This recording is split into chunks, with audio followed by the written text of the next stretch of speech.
Welcome to my channel. இன்றைக்கி நம்ம பார்க்க போகிறது குடல், ஆட்டுக்குடல் எப்படி சுத்தம் பண்ணலாம் அப்படின்னு பார்க்கலாம் வாங்க. இந்த சீவாங்குச்சி இருக்கு இல்லையா, இந்த சீவாங்குச்சி எடுத்துக்கோங்க.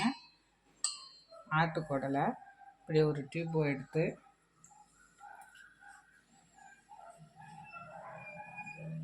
இப்படி அதில் நல்லா லாக் பண்ணுற மாதிரி செய்யுங்க.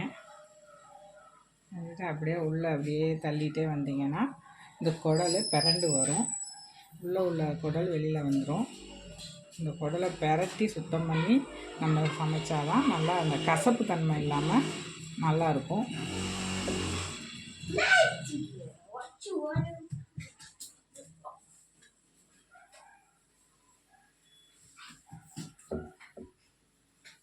இது நம்ம ஆட்டுக்குடல் சாப்பிட்டா நம்ம வயிறு பிரச்சனை இதெல்லாம் சரியாகும்.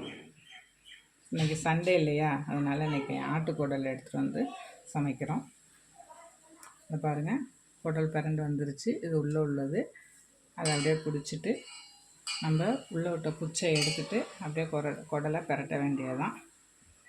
இது மாதிரி ஒவ்வொரு லேயராக பெரட்டிட்டு அடுப்பில் வச்சு ஒரு 5 மினிட்ஸ் நல்லா அலசிடணும். இது மாதிரி பெரட்டிட்டு நல்லா அலசிட்டு அடுப்பில் வச்சு ஒரு 5 மினிட்ஸ் சூடு பண்ணிவிட்டு அதுக்கப்புறம் சின்ன சின்ன துண்டாக கட் பண்ணிவிட்டு நம்ம சமையல் செய்ய வேண்டியது தான்.